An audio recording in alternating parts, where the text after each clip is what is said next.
दोस्तों नमस्ते। देश के प्रधानमंत्री के रूप में नरेंद्र मोदी ने शपथ ली 2014 में। फिर दूसरा उनको मौका मिला 2019 में। फिर तीसरा उनको मौका मिला 2024 में। फिर चौथा उनको मौका मिलने वाला है 2029 में। मोदी के बाद कौन?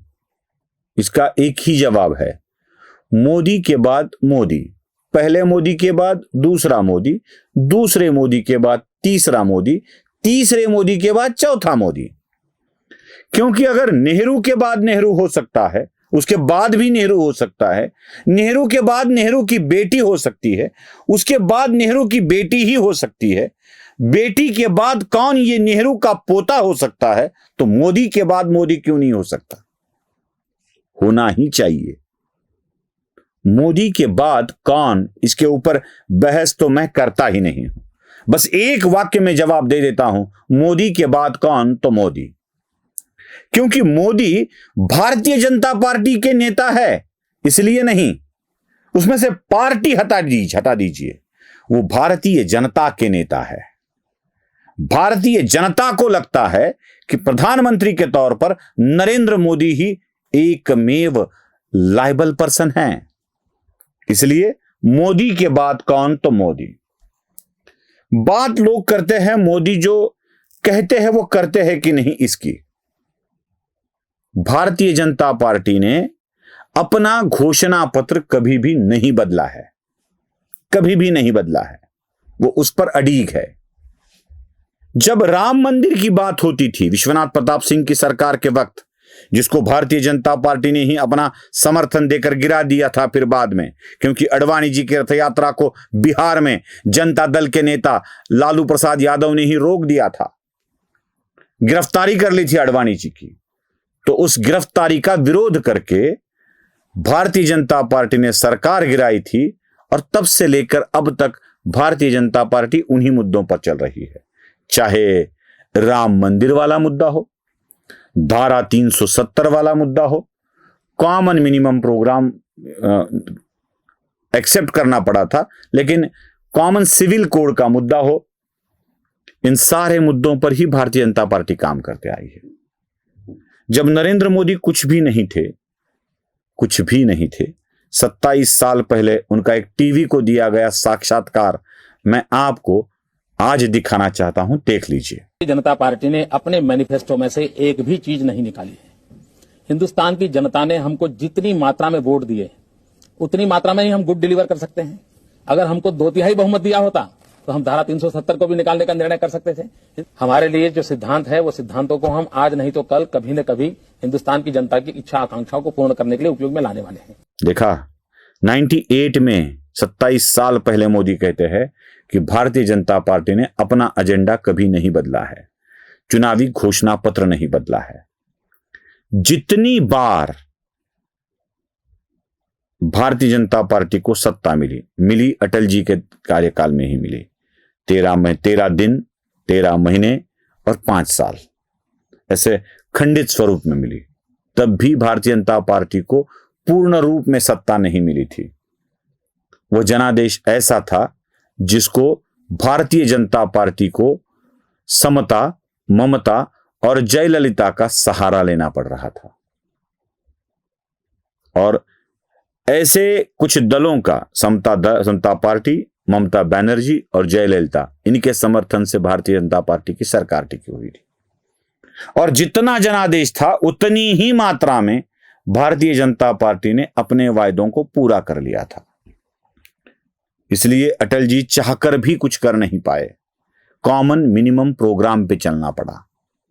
उसके बाद सत्ता आती है भारतीय जनता पार्टी की 2014 में, और 2014 में ऐसी मेजॉरिटी मिल जाती है 14 और 19 में कि भारतीय जनता पार्टी अपने मैनिफेस्टो को, अपने चुनावी घोषणा पत्र को पूरा करने के लिए काम करने लगती है। राम मंदिर का काम हो जाता है, 370 का काम हो जाता है, ट्रिपल तलाक हट जाता है। अब कश्मीर में भी अपनी ही बात चलाने की या अपना ही सिक्का चलाने की काम पूरे कश्मीर में पीओके अब नहीं रहेगा। अगर ऐसा ही बहुमत भारतीय जनता पार्टी को मिलता रहा तो वो भी हो जाएगा, कभी भी नहीं बदला है। बस बदला है तो क्या, कुछ एडजस्टमेंट। सत्ता में आना है तो कुछ लोगों को साथ लेना होगा, सत्ता को कायम रखना है तो अपनी कुछ बातों को साइड में रखना होगा, इसीलिए काम चलते आया। आज जो सवाल पूछते हैं ना लोग, क्या किया है, ऐसा क्या बदलाव आया है, ये सारे बदलावों को हमें देखना होगा, हमें जरूर सोचना होगा इसके बारे में कि क्या क्या, जब भारतीय जनता पार्टी को पूर्ण रूप से सत्ता मिलती है तो वो क्या करती है। आज के प्रधानमंत्री की बात ही मैंने आपको सुनाई है, तब तो वो प्रधानमंत्री बनने या ना बनने की बात नहीं होती थी। और एक हाँ, उसी में नरेंद्र मोदी जी एक बात कहते हैं, वो फिर से आपको एक बार वही बात मैं दिखाऊंगा, जरा सुन लीजिए। हम सत्ता में न हो, कल भी न हो, ये सपने बहुत लोगों के हैं। आज तक कभी भी आरएसएस ने किसी भी विषय में कभी भी दखल नहीं दी है। उनकी पूरी जो कल्पना है वो पूरे समाज जीवन के अंदर एक चरित्र निर्माण का उनका प्रयास है। कई लोगों को लगता है कि आरएसएस दखल देगी, कई लोगों को लगता है कि आरएसएस ही तय करती है कौन बनेगा प्रधानमंत्री, कौन बनेगा क्या कुछ। आरएसएस देखती है, बस देखती है। और आरएसएस क्या करती है संगठन, वो चरित्र निर्माण का काम करता है। आरएसएस संगठन का काम ऐसा कुछ नहीं है कि वो भारतीय जनता पार्टी के लिए नेता बनाए या भारतीय जनता पार्टी की कमान किसके हाथ में सौंपे, देश का राष्ट्रपति कौन बने, ये तय नहीं करता है। लेकिन जो बनेगा वो आरएसएस के चरित्र निर्माण के मूवमेंट से ही बनेगा।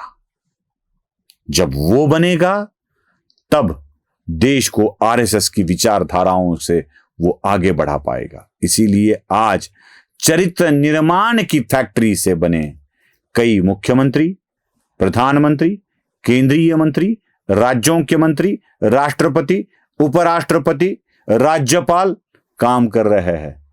जितनी दुनिया की आबादी नहीं है उतने आरएसएस संगठन से जुड़े दुनिया के कई देशों की आबादी नहीं है।